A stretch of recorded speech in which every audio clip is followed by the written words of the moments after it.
Welcome, everyone, to the podcast Spark the Genius. I'm your host, Spark the Genius, and I'm here to spark the genius within you. And I was just starting to have a little conversation with today's guest, Diana Winkler, and I was like, whoa, we should start recording this because this is good. We were talking about using time. All right, today is Saturday, April 16th. It's 1:21 p.m. my time. But, Diana, I think for you it's like 10:21 a.m. Is that correct? Correct, yeah. Arizona has their own time zone. Wait, their own? It's not even like California time zone? Well, it's weird. Like right now we match California, but later in the year we will match Colorado. So it's really hard to Does it deal change, with. like daylight savings? Yes. Like what? How? It changes during daylight savings, and so the only other state that does that is I think Indiana. Parts of Indiana does that, But where it has its own time zone. its own time zone. Like that. How much like ego do you have to go? You know what? I have my own time zone. The world has to.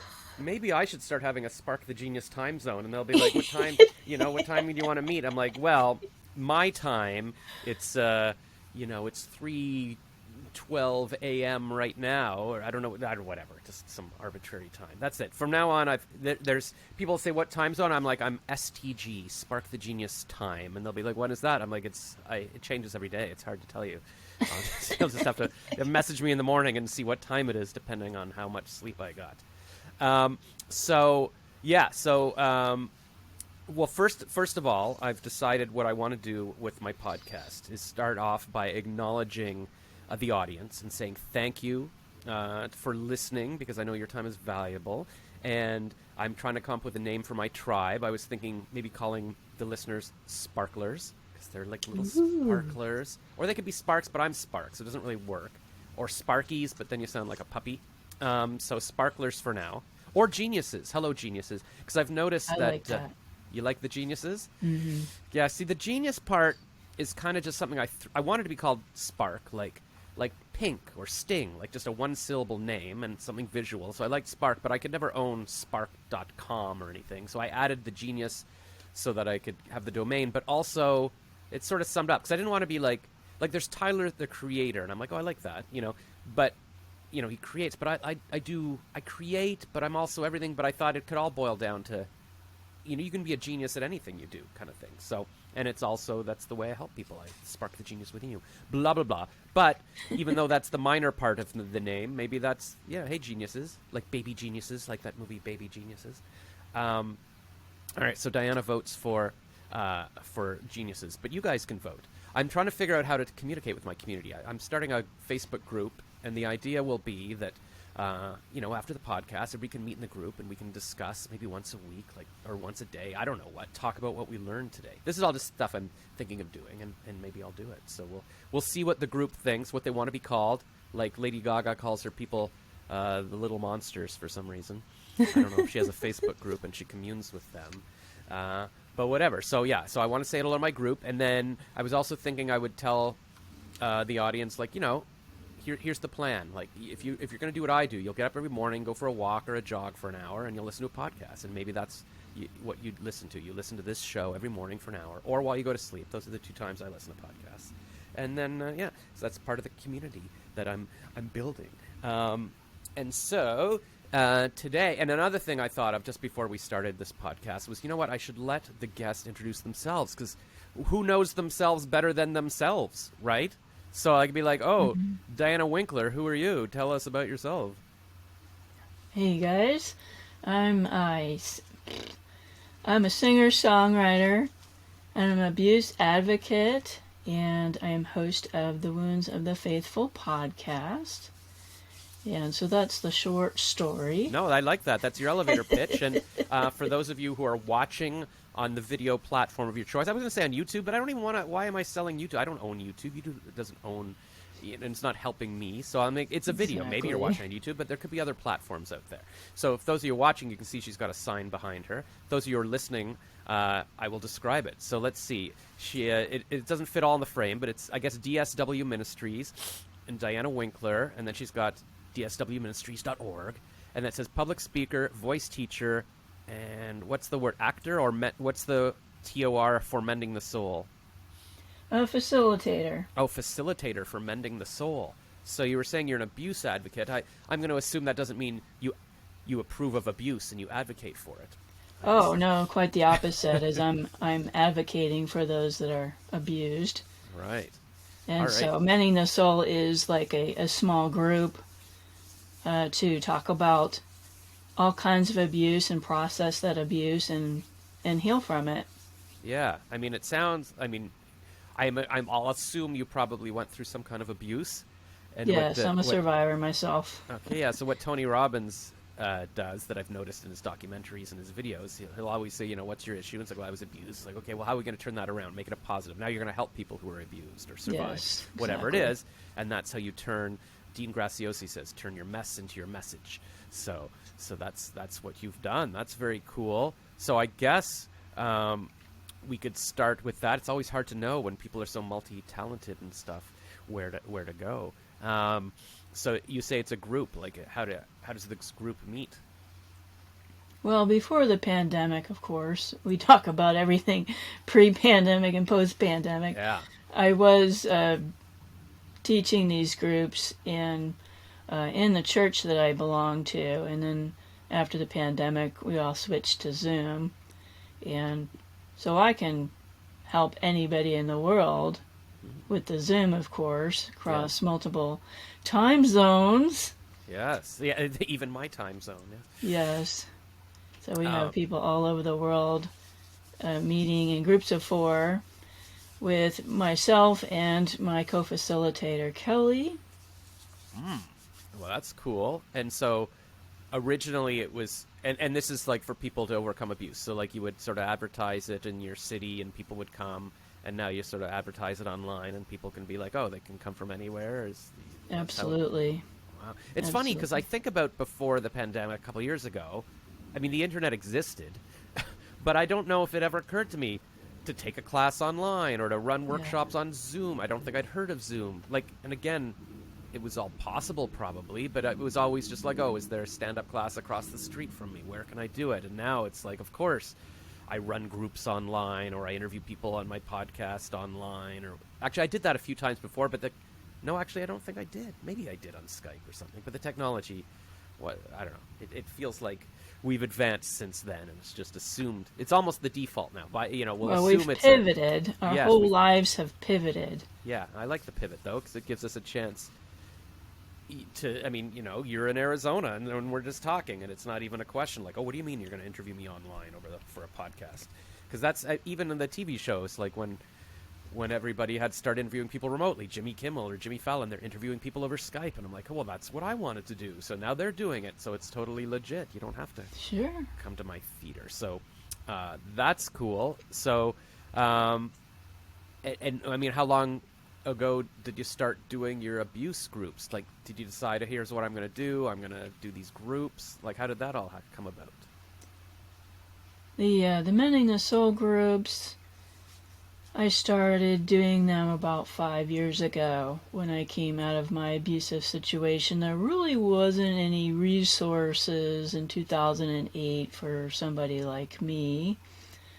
And I tried to start my own kind of a group, like a Bible study or, a support group on my own, but just the doors kept closing, and I thought, well, I know that I was meant to help other people who have been abused.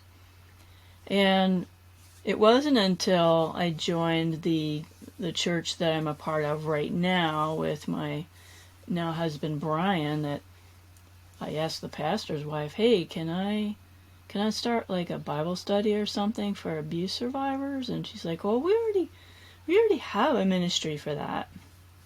I'd like to invite you to come in and join the group.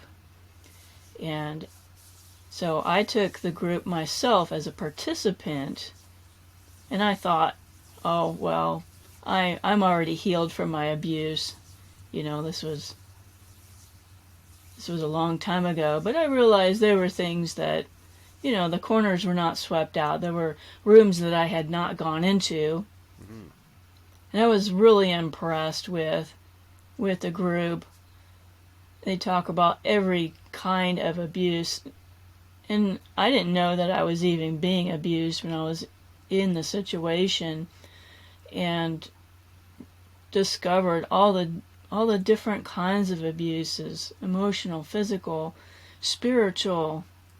Everybody knows about physical abuse and sexual abuse, but emotional abuse is very valid and very damaging. You learn about gaslighting and narcissism, and what does an abuser look like? Right. It's not, people think an abuser is some ugly person or some guy hiding in the bushes waiting to pounce on you. It's usually people that you know, Mm-hmm. people that you trust, people that you may love who are your abuser. My abuser was very prominent in society, and he looked really great on the outside in public, but behind closed doors, it was a whole different story. And Mending the Soul was started by a ethics and theology professor here in Arizona, Stephen Tracy, and then his wife is a trauma counselor.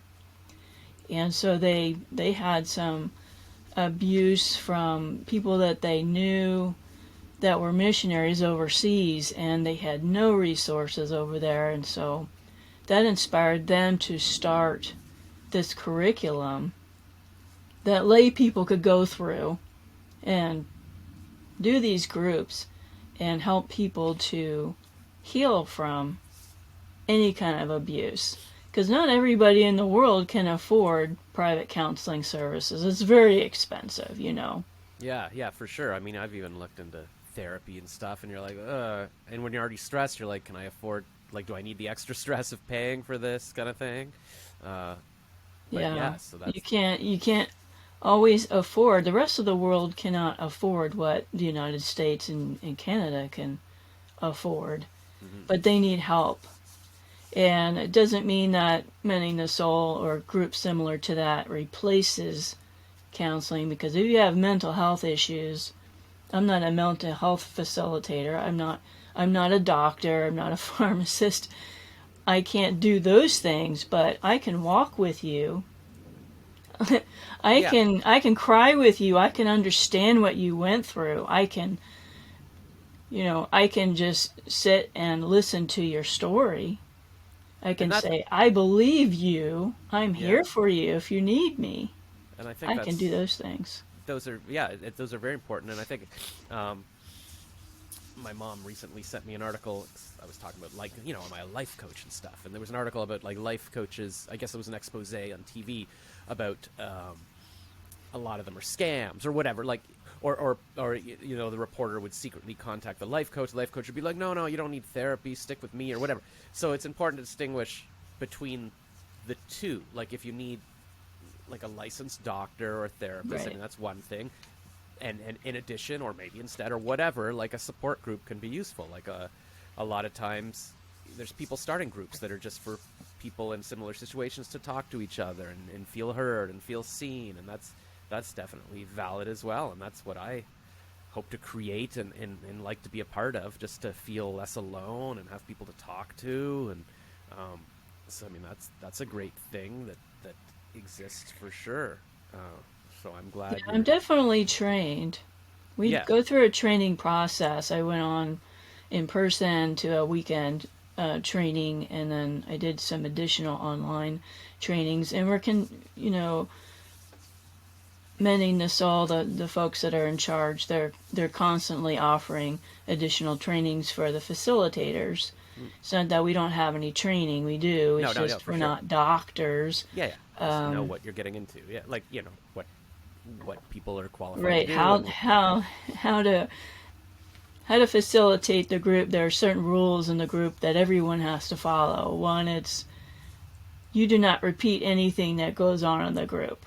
Okay, everything, it has to be confidential. You're not going to go and spill your guts if you think so and so is going to go blab your junk to everybody else, right? Hmm. Exactly. you No, know, that I mean that's yes.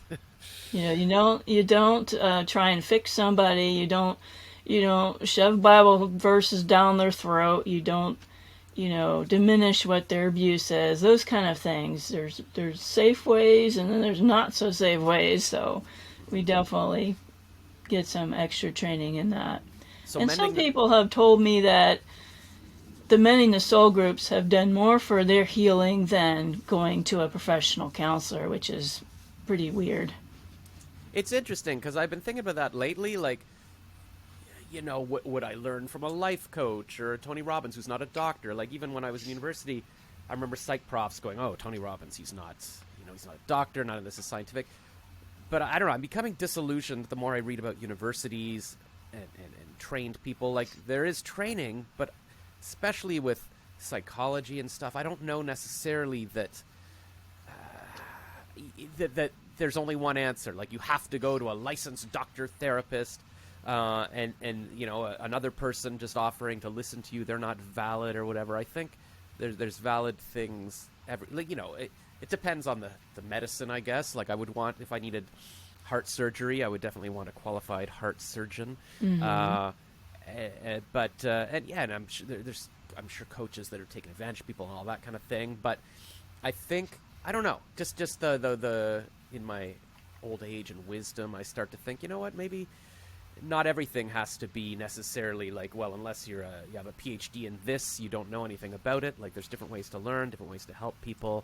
And if something makes you feel good, then that's valid. It doesn't have to be like, oh, I've got to sign up for this online therapist, otherwise I can't feel any better about myself, or I can't feel any support. So that, Well, I'd like to say that there are many different ways of healing. Not everybody heals the same way, and some people, they don't do well in group therapy. right? They don't like talking. They don't like talk therapy.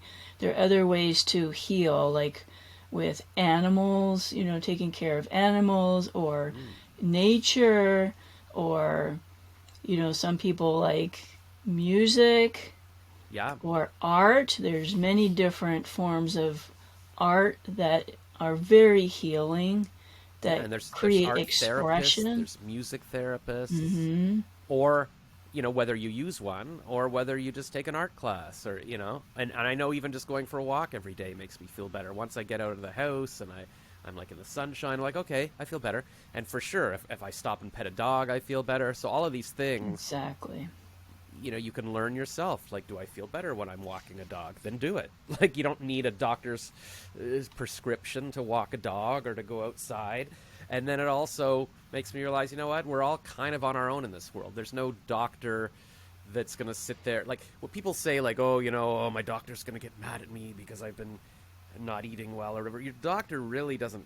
I mean, maybe they care, but it's on you. Like, it's not like it's either you care and you do it, or they'll be like, all right, well, you're gonna have a heart attack. That's it. Like, it's not about like, I make the joke too. It's like, if I spent money, my accountant will be mad. Your accountant does not care. Nobody cares. Maybe if you've got a spouse, they care, but even they probably don't care. Like, everybody's got their own problems. So you got to take control of your stuff and feel like, okay, do you like walking dogs? Then do it. Don't wait for your doctor to say go pet a dog or whatever. That's right. You're in charge of your own destiny and your own life, and take the But step. but we are social creatures, and I feel best when I'm talking to people or part of a community. So if that makes you feel better, seek it out. If being part of the Spark the Geniuses makes you feel better, then that's legit. Join the Facebook group, Yeah. talk to whatever. Like, was mending the soul. So you're saying somebody in your church in your town started that, or is it like an international group? Or... Oh, it's international, yeah. Stephen Tracy. In fact, I was just at a Mending the Soul luncheon where they report on all the things that they're doing all over the world. Like, they'll take groups to places like the Congo, where it's the rape capital of the world, and war, and Ebola, and, guerrilla warfare. And recently they had volcanoes. And they don't have any mental health services. They don't have doctors. Some of these villages, they don't have anything. And what they'll do is they'll go in to these villages. They find the leaders in the villages, whether it's a pastor or a mayor or, you know, witch doctor, whoever, any kind of a leader. Sometimes they're doctors, some Papa Smurf, whatever. yeah, Papa Smurf, whatever the leadership is in that community. Mending the Soul takes a team down there and trains them. They're there for like a couple weeks. They train them in how to lead these groups. So is this kind of like a missionary thing, I guess? It's like, people like convert to what religion would you say this is? It's not a evangelistic type of a group. It is faith-based, Christian based, but Mending the Soul is primarily trying to get people to heal from whatever trauma or abuse it is. It's not, I want to force you to convert to whatever. Yeah. And there's different, like I'm Jewish, so I don't, so Christianity, like there's different kinds, right? I guess. Yes, there are different denominations. And so like I've had like Mormons in my groups or people with different faiths like Jewish community. We talk about spiritual things. We talk about, okay, whatever faith you have is going to be damaged by abuse. So we're going to talk about spiritual things. Because for me as a Christian, when I went through my abuse, it was like, well, maybe God doesn't care about me. Mm-hmm. I'm not going to pray anymore. I'm not going to go and read the scriptures anymore. I'm not going to go to church anymore because, well, God's an all-powerful God, and maybe he doesn't care about me. Mm-hmm. And so I'm going to abandon my faith, that kind of a thing. Now, I didn't abandon my faith. I questioned, yep, why did this happen to me? And some people have to reconstruct, well, okay, God didn't cause the abuse. It was caused by human beings who are selfish and evil, and they're the ones that abused you. Mm-hmm. And so, yes, anybody can join the Mending the Soul groups. A lot of people in Africa are Muslim, but we talk about those faith and spiritual things. Mm-hmm. That's part of healing. You are a spiritual person. You are a soul. You have a body. So you have to deal with not only the physical or the emotional, but also the spiritual, because we are spiritual beings, right? Yeah. So, yeah. And so, your website is DSW Ministries, I guess Diana, middle name Winkler. And then, so, you go to your church, but you've also got your own ministries, or what is your, what's your business? Well, I'm a musician. Yeah. So one of the tools that I use for healing is music. Yeah. And music was a huge part of my healing journey, because even if I was in the middle of my abuse, or let's say I wasn't talking to God, I'm mad at you. Yeah. I'm on the couch, but I haven't moved out yet, kind of a thing. Music was still there for me, because I've been a musician since I was in kindergarten. Music was still there. I could still be healed by the power of music. Yeah. God could still speak to me through the music, even though, okay, I'm not talking to you right now. I'm not going to church, or I'm not reading the scriptures or anything like that. Yeah. I still had music. And so that is a huge part of my ministry is I write music.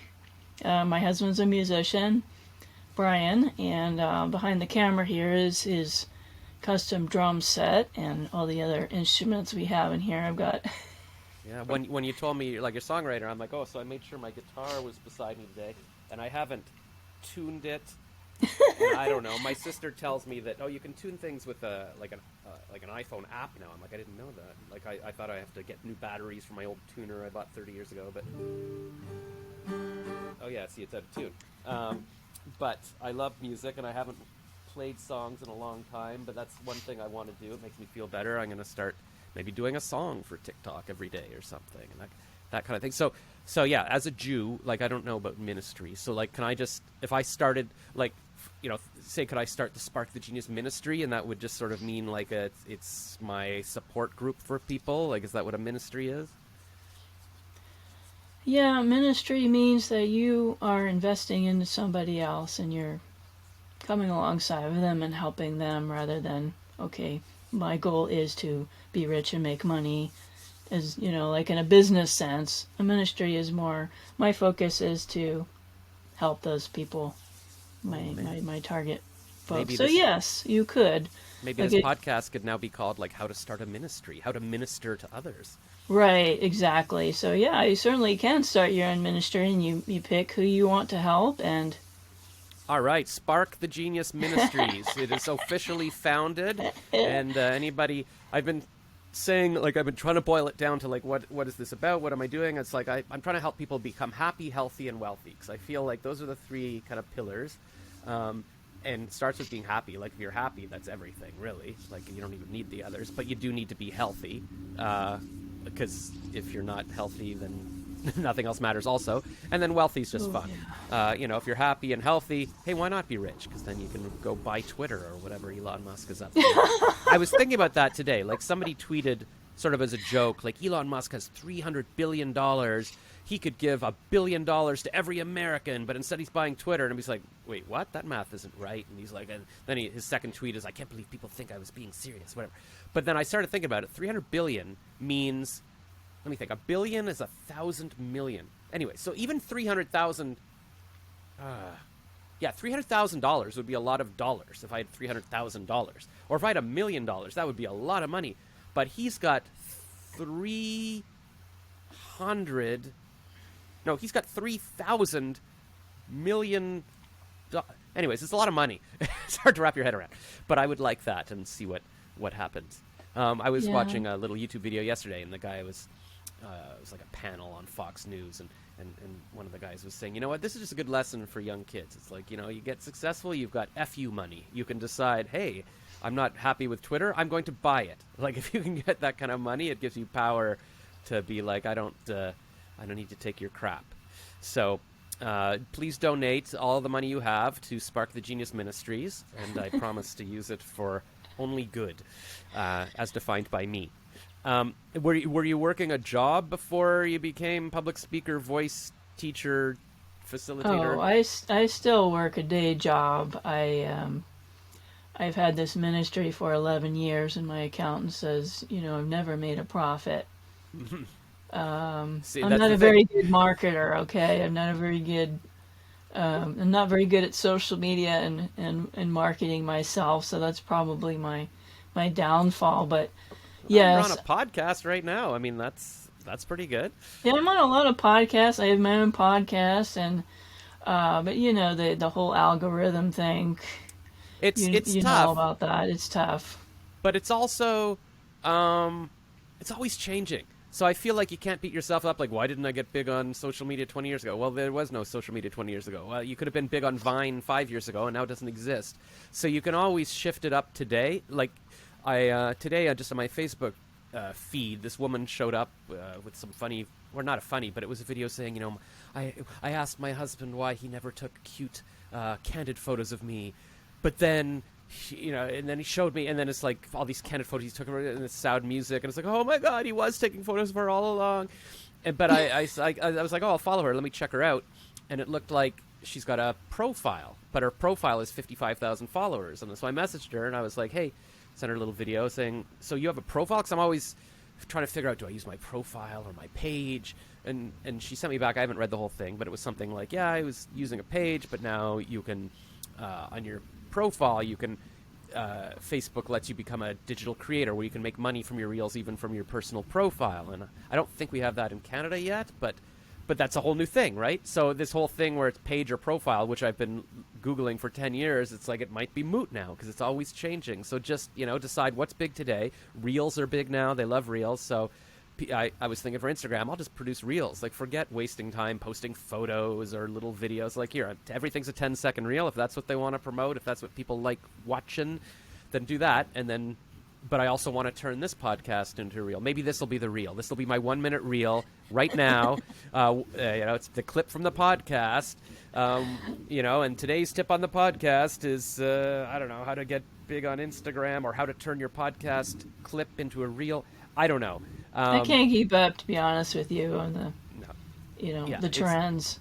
But then I just show up, just show up and do it. Just do it. And that's what I was thinking too. It's like, you know what? It's too much to worry about everything. You can just, whatever you're doing, you're doing. If you have a podcast, then that's your thing. If you like posting on Instagram, then that's your thing. You don't also need to be on Twitch and TikTok and Facebook and Twitter and LinkedIn and Pinterest. It's like just work on, one thing, and the people will find you, and it's fine. So don't stress about it. That's another lesson today. If anybody's taking notes, so we can say these are the takeaways from the podcast in the description below. I do have a day job because there's no way I could pay my bills. Right, that's what I was going to say. Yeah, be creative, and I don't want to, just compromise on my art to make money, and it's not true to myself. You know what I'm saying? I talked about this in my last episode, none of which I've posted for the past few months, but I'll get on that.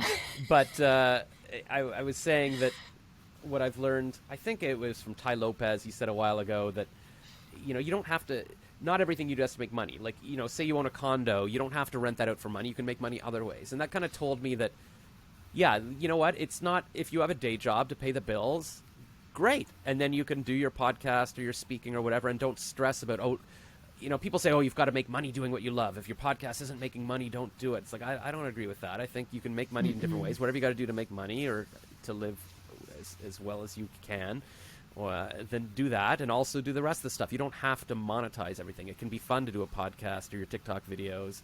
So there's no rules. If you're an independent musician, which I am, and you're an independent podcaster, I own my website and I own my podcast, and I can do anything I want. I don't have to follow somebody else's rules. I can. That's the thing. You don't have to be as creative as I want. Yeah, you don't have to be like, oh God, I better do a podcast on something that sponsors will want to sponsor so I can make enough money. Like, none of that. Because I was listening to a podcast interview recently with Josh Peck, who starred in Drake and Josh when he was a kid, like some big Nickelodeon. It was the biggest show maybe in history, or on Nickelodeon or something. But he was saying, like, he only made about $100,000 a year, and that didn't go far in LA, where he was helping his mom pay for her bills and stuff. So even as a top Hollywood star, he still barely made enough money to live, and now is doing YouTubing and podcast. Like, he has to do other things. So even if you were a top podcaster or whatever, like, there's some that make millions of dollars from it, but it's very rare. And even if you're a Hollywood star, a lot of these people are also real estate agents, like actors, or like you find different ways to bring in money, and then you have sort of different spokes to your wheel. Like, you are a public speaker and a voice teacher, and you can bring in little money in different ways. Like, the IRS says that every multimillionaire has at least 7 streams of income, or the average one. Right. But it's like your accountant. No, and your accountant might be like, yeah, your podcast isn't making money, so I don't care. Hey, like, that's not what the podcast is for. I'm not relying on this, because you do it because you love it. If every podcast made tons of money, everybody would just be doing podcasts because it's fun. Yeah, I would love to quit my job. I would love to be a full-time musician or a full-time podcaster, but that's a long game. Yeah, no, so you yeah, exactly. I think Gary Fee says that too. You could do it for 10 years building it up, but I mean, you still got to eat in the meantime, so. My husband has been sick for the last 2 years, and he lost his job. He used all of his FMLA up, so I am the only one that's working. Oh, that's right, you're in Canada. That's something that employers give you time off without pay, without you losing your job. Okay. So he used up all of his FMLA, which is 90 days that you can take off, like, bits and pieces of time. Yeah. To go to the doctor, or you can't get up in the morning because you're, barfing in the toilet. Yeah. You can use those little bits and pieces to take time off without losing your job, but you only get 90 days. And that's what happened, is he used it all up, and now he's not working, and so I'm the only one bringing in income, and so there's a lot of weight on my shoulders. Yeah. So I can't quit my day job. What is your day job? I work in healthcare, in pharmacy claims, medical Okay. claims. Well, that all ties in together. It's funny that I listen to this podcast called "Don't Keep Your Day Job." It's all about, like, follow your dreams. But I heard her Do recently that. saying, by the way, and I think she changed the name for a bit to the Kathy Heller Show, but now it's back to "Don't Keep Your Day Job" with Kathy Heller. She probably realized, oh yeah, nobody knows who the heck I am. But she was saying that that was the catchy title she chose, but it didn't mean you have to quit your day job, and like, it was more that you can make. Well, it's the idea of do your passion and maybe make some money from passion or whatever. But people can also keep their jobs. Like, it's. And now I'm like, now you tell me I left my job because of this podcast. Oh man, you should have said keep your day job, whatever. But yeah, everybody's got different things. And that's the thing I learned too. Like, I was working a really cool job in advertising, and I kept telling myself, oh, I better leave because I want to be a comedian or a screenwriter. But now I'm like, I could have done that job and then done my comedy in the evenings or anything. I could have become a psychology professor and then done some open mics. Like, you don't need to quit everything and say, all I do is comedy all day, because unless you're Kevin Hart, you're not making enough money just from that. And even he would have to be hustling all the time. Like, I think it's good to have different prongs, like sources of income, different jobs, different things you got going on, so that you're not relying all on one thing that could fall apart. But you mentioned something earlier about time management. Well, I can't. Yeah, that's I what we were can't talking about do just before. this because I can't do this thing because I need to prep for my comedy improv. I've got to make my jokes. I've got, to get, psyched up in my head to do this routine. The same thing with music or podcasting or whatever passion you have. You have to prepare. You have to be practicing your piano or practicing your vocal exercises, or you have to be doing the scripts and inviting guests, as you know, and doing the research, doing the show notes. All those things take time, right? So, Yeah, I mean, because so having a full-time job and doing the podcast, that's another job for me. it It's is, just a yeah, lot. exactly. That's the thing. Time, and that's why the past couple episodes I've been like, thank you, audience, for your time, and thank you, guest, for blessing me with an hour of your time, because it's like, that's our most valuable resource. And now I realized, yeah, that's kind of everything. Like, it's of course, if we had all the time in the universe, then sure, I mean, you can do anything.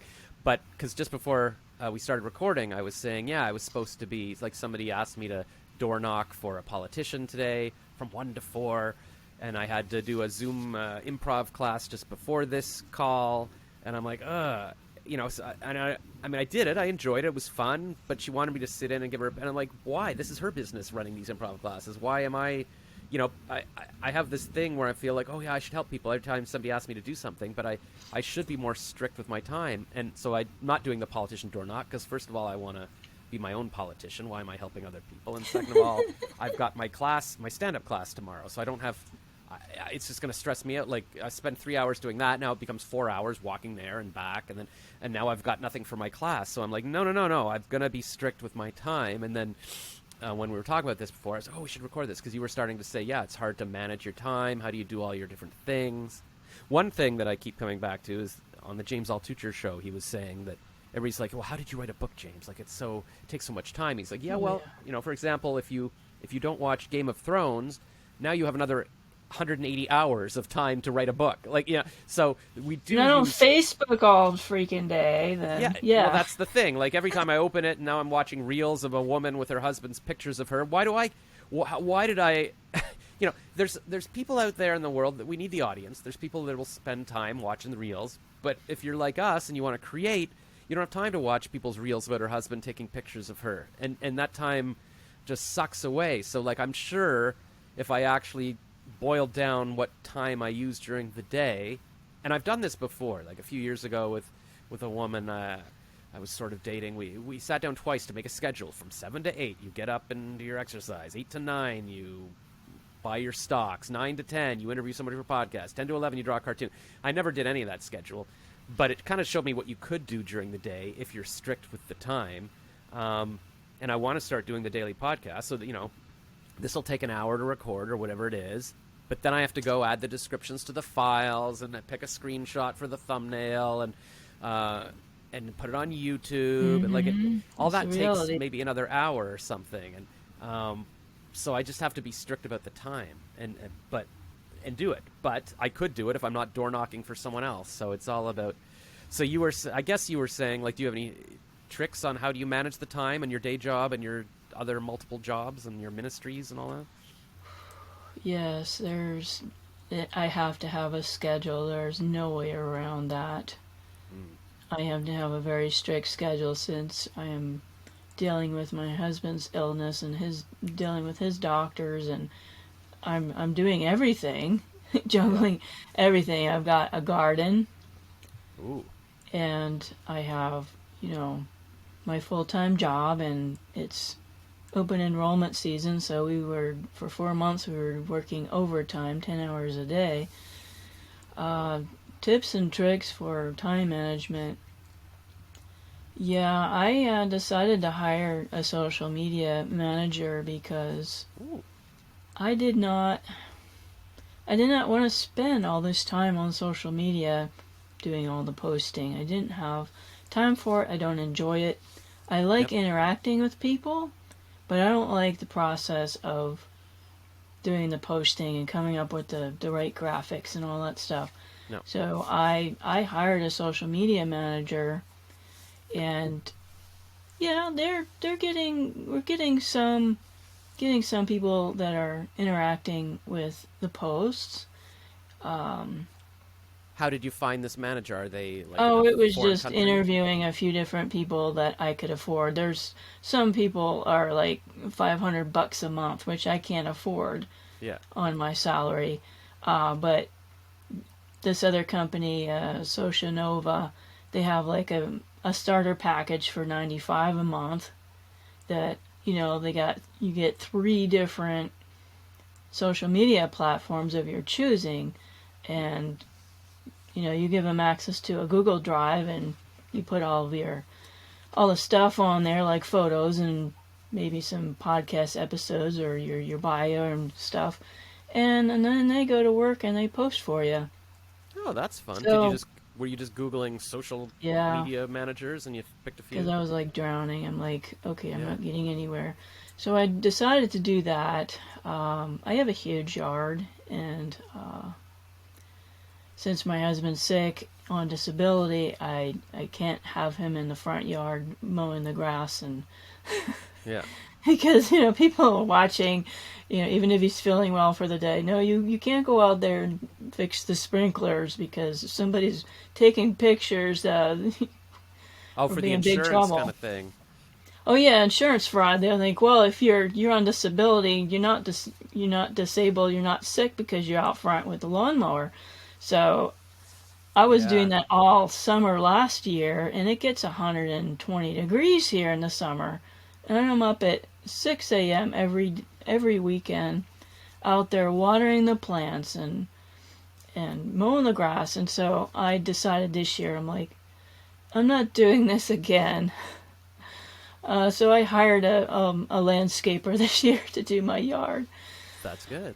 And if I have to eat beans and rice, I am glad I spent the money. Yeah. So I pay them $80 once a month for them to come in and weed whack and pull weeds, and that takes a lot off of my plate because, like I said, my yard is a quarter acre. It's pretty Wow. big. And I do the garden myself, which I'm trying to find ways to make that a quicker process. I've got an automatic watering system. Could you get a garden that's like, what do they call it? Like when it's plants that are native to the area, so you don't even have to water it or whatever. They do their Yeah, own like thing. I have, like for decoration, I have fire stick, aloe vera, and elephant's food, which are very hard to kill. At least in my yard, I kill everything. Well, I accept the challenge. I will try to kill your fire stick. I will Oh destroy it. yeah, That's my Schwarzenegger I voice. have killed I don't know how many rose bushes, so I gave up rose bushes. But as far as for a vegetable garden, yes, I have to plant exactly what will grow in my area. Hmm. Um, Well, I that's have to good. follow the rules, so I had to take a class Break on the how rules. to grow vegetables here in Phoenix because it's very different from growing vegetables on the East Coast or whatever. So that's another thing. But So it's not rules like there's a law. It's just you mean the no, rules it's of the rules. nature. If you want this plant to live, Right. you'd You better got do this. yeah. Yeah. Same thing with Don't language. just don't just shoot at the hip and just put stuff in the ground because yeah, you're gonna starve because we eat out of our garden now. Thank That's good. God. Well, that's what they say. I mean, that saves money. It's inflation and all It that. does, and Every the time I have an supply chain, supply chain the supply issues. chain issues. Yeah, so I got scared when the pandemic started and I started the garden. But Yeah, so that's good. So, that's one aspect of my life, and then with the music, I was in a few bands with my husband, and we were doing cover stuff, and we were doing originals. My most recent band we were in it was a blues band, Dead Giveaway, and we were in the process of redoing one of my blues songs that I wrote, and it's about abuse. of course. And they said, "Oh, we need to take this, take this down a key and maybe slow it down and make it bluesier sounding." Mm. And I said, "Oh, this will be great. I've got a blues band. We can redo the song." That's when the pandemic started, and I had no band. So So, who said you should take it down a key? You had a producer or oh, something? he Or? was the leader of the band. He's the lead guitarist, and Yeah. he's Dennis Rush, and he's very successful and well-known guitarist in the rock world. Nice. So I respect his opinion, and so I was all excited. Oh, we're gonna write some new music together, and we're gonna redo my blues song, Break These Chains. And then all of a sudden the lockdown happened, Yep.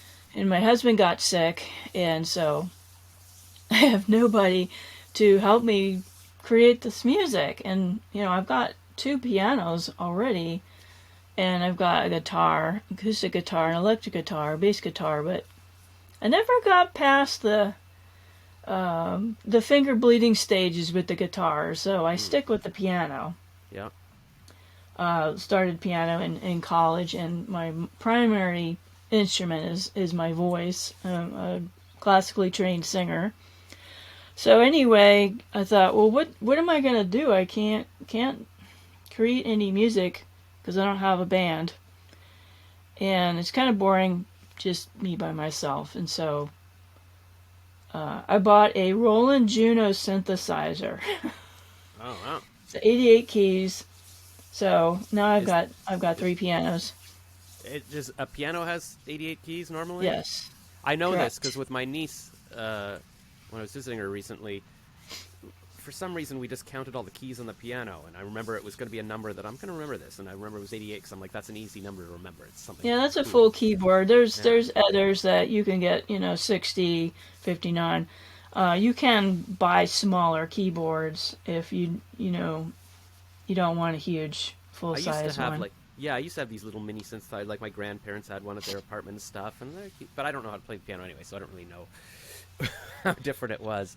So anywho, this Roland Juno is like a band in a box. It's got every instrument on the planet on here, and so I decided, okay, I'm going to be my own band as much as possible. Yes. So what I've been doing is trying to learn how to use this thing. It's like it does so Sure. many things, and trying to figure it out because I've never used a synthesizer. I just had a traditional digital keyboard, Mm. Must be fun though and to have it is control fun. of your own thing. To say here, and I don't because I've been learning Canva, like how do I draw on here? How do I make a logo for my podcast? I'm like, it's not perfect. I'm not a designer, but I'm like, hey, I can do it We're myself. I don't have to learning new hire a things. designer. Yeah, it's like why not? And then put together your own little album. Like there's a guy when I was in university. What was his name? He had a cool name. But he kind of just made his own album in his basement with an 8-track or whatever, and he became really big. And it was like, yeah, why not do your own thing? Like Yeah, Billie you Eilish can and her do that brothers. now. Yeah, You can go to the store and buy your own recording equipment, and yeah, I've got Audacity, which is free to record with. yeah. So as far as saving time, it was really hard with the pandemic, with all the stuff that's piled on top of me, to get in here and create some music and learn how to use this thing. Mm-hmm. And I decided, okay, I'm going to set aside Sunday. Because once you get in here and you start playing around and you start creating things, oh look, yeah, I got a xylophone, or I can do a timpani sound. I did a cover for what's that show, The Greatest Showman, and there's a song on there that I covered and recorded, and they have timpanis, big orchestral drums, right? And it's on here on the Juno, and I'm like, ooh, I'm gonna put that in there. I have it here on. I haven't figured out the drum section. I'm trying to wait till my husband gets better so he would come here on his kit and record the drum tracks, because he's a very accomplished drummer. Yeah. But I had to set a time for myself to come in here and create, whether it's laying some piano and strings, whether it's working on some lyrics, whether it's, hey, I'm going to collaborate with somebody, which, we've got the Zoom. You can collaborate and talk and songwrite with somebody over Zoom now, and I have met some friends who were willing to do that. Hey, can you listen to this song I'm working on? It's kind of like, ooh, I love that. I'm not sure if this chord sounds right or whatever.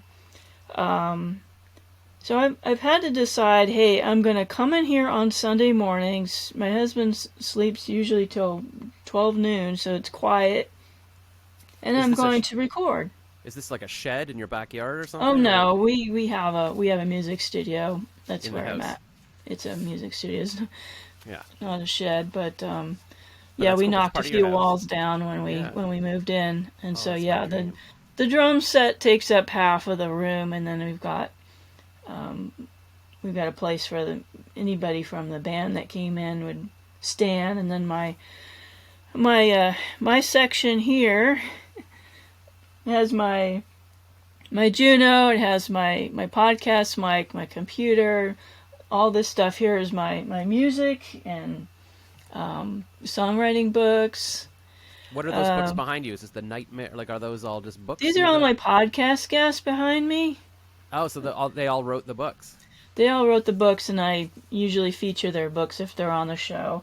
So I've got up here is my sheet music. Down here is how to write songs.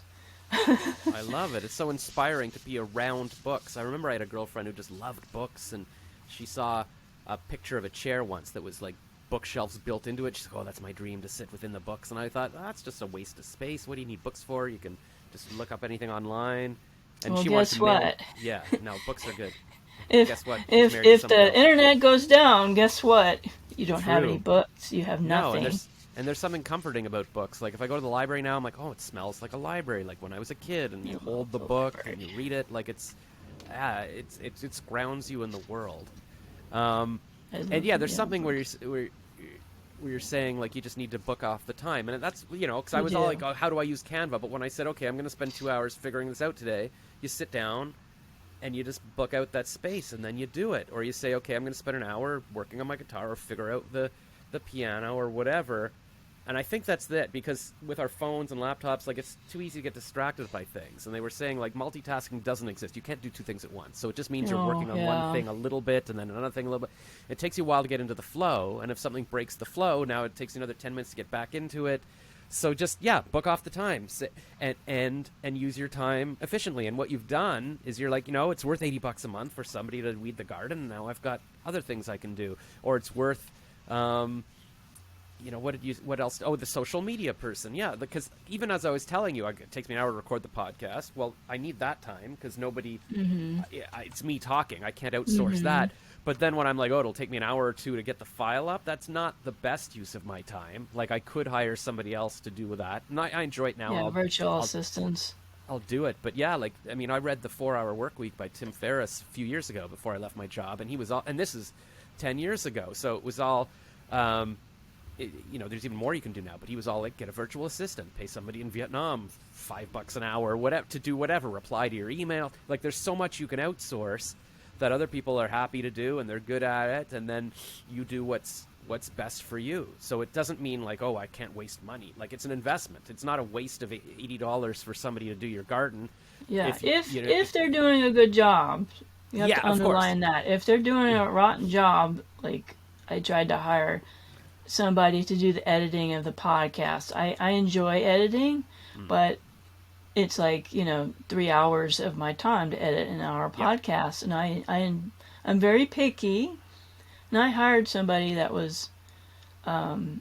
It was $1 a minute, and I kept having to send it back, saying like, okay, there's this guy doing a loogie sound, and nobody wants to hear that. You need to edit that out. Oh. Or I'm stuttering.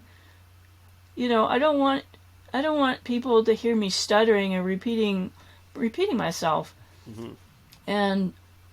And so the second episode that I had sent them, I sent it back, and then they sent it back to me, and they didn't do anything different.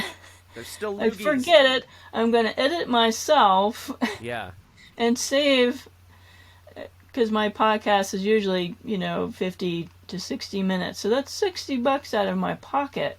I'm like, that isn't worth it if they're not going to do a good job. So that's the caveat. It's just wasting money and your time, because now you have to go through it all and then wait. Yeah, I have a deadline. I've got to post the podcast, and then I don't, you know, I've got to stay up all night and edit it the right way, because I want to put out a quality product.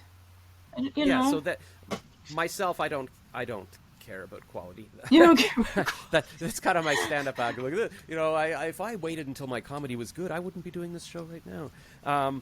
But if I had to go through and edit this, I mean, I'm already 6 episodes behind uploading, or 5 at least, since December. So I told this story last episode. I thought, like when I was interviewing people at the film festival, I thought, I'm going to do a vlog every day, like Casey Neistat. And I sort of filmed stuff all day, and then I sat down to do a vlog. It took me hours, and then I didn't do anything that day. So I'm like, you know what?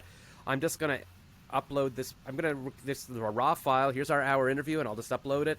And that's good enough for me. And that's just my thing, because I don't, but I mean, some people want to edit, and it would be better. But it depends what you're doing. But for me, I've decided, you know what? It's better just to get it up and move on with my life. And there are people that do that. They don't care about the ums and the ahs and the, you know, sneezes or whatever. They don't care. Oh, I love all of that stuff. It's like, it's my natural kind of thing. But it depends. Some people don't want the loogies in there. And I will tell you about time management is, think about the long term. Like, what's really important to you, and what is going to be important 20 years from now when looking back. I haven't mopped my floor in 6 months, okay? And that's kind of bothers me, but it's like, I don't have any, my husband sometimes will help me and vacuum the floors. But I've had to leave the dishes in the sink, because it's like, okay, we got paper plates. Yeah. So what? Okay, if we run out of dishes, then we'll wash a dish so we can have dinner. Those kind of things. Pick what's important to you. Yeah. At the same time, if there's things you can fix that'll make a difference, like I think it was James Altucher talking about, I don't know, it was somebody, maybe it was a business coach he was interviewing, saying, you know, sometimes he'll go into an office and he'll notice that somebody, like at the meeting, is opening a drawer and he has to fiddle with it for a bit. And the guy's like, what is that? So they sit down and they fix it for 2 minutes, and now it's good. And he's like, oh my God. Like, he realized how much time he's been wasting every time he opens that drawer. So sometimes I'll find something and go, yeah, why don't I just take that thing out to the garbage, or clean up this area that I'm always stepping over things? Because then it might long-term help you be more efficient. Oh, yeah. So it's finding that balance between, you know what, I don't care if my floor is dirty, I'm going to spend my time on other things. Or, you know, if there's something that's kind of always annoying me, then just get it done, spend the 10 minutes, and then it'll declutter your life. Or even just to say, like, even just the past little while, I've been going through my clothes going, you know what, I wear the same 3 things every day. Yeah. Let me make a big bag of this other stuff, so I'm not sorting through it every time. I'm going to donate it. even Right. during the pandemic, I was like, where do I take clothes? But now I can probably donate things again. And then, yeah, I'll save time from having to go through this pile of clothes, and I'll feel more decluttered in my life because I'm looking at fewer things. I don't have to think every time I'm looking at my shelf, like, oh, what am I supposed to be doing? No, there's nothing on here, so I know I can just work on my podcast. I don't have to think about what am I doing with this old underwear or whatever. So, yeah, we just need to get Marie Kondo in here, pay her a few $1 million to tell me to throw everything out. I don't know. This turned I don't know into what the answer a is. time-saving podcast. It sounds like Yeah. we were all over the So maybe, place. so that maybe I'll switch the title too, because I always try to think of a title for these. Like, it used to be just interview with, singer, but now it's like I call it How To, and then it's like How to Manage Your Time with Diana Winkler, minister or whatever, like a facilitator, and then yeah, like, and that'll be like the theme, I call it, but then there'll also be other little tips in here. But I like to feel like it's practical. So sometimes I feel like a podcast where, like, I want to learn how to do something. Tell me how to do something. Sure. And time management applies to everything, and especially when I see somebody like you with all this multi-hyphenate titles, it's like, yeah, how do you find the time? And so that's always been a big thing for me. How do I spend time on what I care about, my passions? How do I find time to do a podcast? How do I also do my job? And then, because I feel stressed, I don't, as much as at the time, if I'm watching a bunch of reels, it's kind of numbing. It's like eating junk food. It's like fine. It's comforting. It takes my mind off things. But afterwards, I feel sick. I'm like, why did I just spend an hour going through Instagram? Why at 9 o'clock when I start Yeah. looking at reels? Now it's midnight. I'm like, I just lost 3 hours. Twitter is That- so toxic. I've had to Twitter, I back don't- away from yeah. Twitter because I have other podcasters that are in my genre, and Yeah.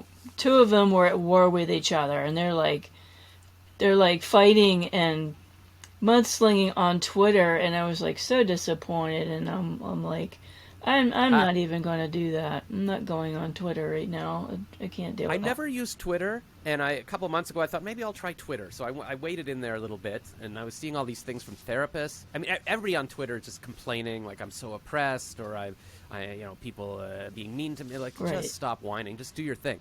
So and then there was all these therapists saying, oh, like people don't appreciate me, or other. I'm like, I said, shouldn't. And then there was therapists fighting, and I said, shouldn't therapists be getting like your therapist? And they're like, you don't understand. It must be you're so privileged or whatever. I'm like, even They the therapists are attack attacking me. people. I mean, people would say Yeah, that's- things that they wouldn't say to your face, Yeah, but they will hopefully. say something on Twitter or Facebook and be a Very easy to horrible type human something. being. Yeah, that's why it just makes me, almost everything on the internet makes me sick. And that's why, like, you know what? The joy I will get is from this podcast, because nobody's bothering me right now, and I'm not getting messages. I'm just talking to one human being, having a discussion. Although I keep getting these notifications on my phone. I got to turn it off because I flip it over. It's like, I do have a meeting with my music coach at 11:30 in about 5 Okay, minutes. so I'll let you go. Can you quickly? All right, so we'll sum it up. Just I don't even know what your podcast is, so tell me what that is, and then I'll let you go. So my podcast is The Wounds of the Faithful, and you can listen to it on any platform out there. On my website is dswministries.org. You can find everything about me on my website, my social media, my mentoring services, Mending the Soul, all of my music that I create, my YouTube channel, my podcast episodes. So, and my podcast is about healing from abuse. So, I invite you to come well, on. that sounds good, and yes, I would like to be healed. And quickly, I like to ask people, like, because that's what I've realized now. Like, I need a website where don't tell people go to your Instagram, your Facebook. Then Mark Zuckerberg owns your life. Like, you need your own Nope, website I got where my own people website. can find you. And how did you build it? Is it like a platform? Is it a WordPress? It's a Is it WordPress, some and company? I actually hired a coach to teach me how to do WordPress, how to create my website, and to maintain it myself, because I love it. I got scammed by some website designer who took my money and gave me a half-finished website, and so I'm like, nope, I need to do this myself. So, and Yes. I'm pretty proud of it. I think it looks great for me doing it myself. Yeah, that's awesome. And so I'll check it out. And I love that idea. Like, yeah, learn the skills yourself. Almost anything, any of this technology stuff, they're designing it to be as easy as possible. They're not making WordPress hard deliberately. It's like, you know what? Learn a little bit. You have control over it. You don't have to stress out and pay somebody $50 every time you want to add a headline or something. And that's great. I love how you're taking control. Great. So go do your other thing. And thank you for being on the podcast. And I promise I will get this uploaded today. Thanks so much for having me on the show. It was fun just to sit and just shoot the breeze and chat about all kinds of stuff. That is the thing, and that's what I enjoy. And I was saying this to the guy who co-founded The Onion a couple days ago. I'm like, you know what? And he's doing the same thing. He's like, he does his podcast. He does 2 podcasts, just like he did when he was a kid. He just likes it. And I'm like, I used to record myself doing a radio show with my tape deck, just talking to myself. And that's what I want to do. Like, I don't care, really. This isn't about interviewing people with specific questions. I could read a book if I want to learn something, but it's just, I want to have a discussion with someone. Talk for an hour, maybe learn something, maybe just feel less alone in the world. And that's what this is. That's what my community is. We're good people. We're friends with each other. And we're chatting. And hopefully one day I'll come visit your garden and we'll have some tea. And yes, you want to see what I'm drinking? absolutely. I'm drinking my keto butter coffee with matcha green powder. And it's this green thing. But I'm going to live forever with this thing. So we'll have lots of time to garden. What do they say? They say live like you'll live forever. No, dream like you'll live forever, but live like you die tomorrow. Something like that. Whatever. It's all a bumper sticker. Let's just do our thing. All right. Thanks for being on the show. Thank you, Bye. Jeff.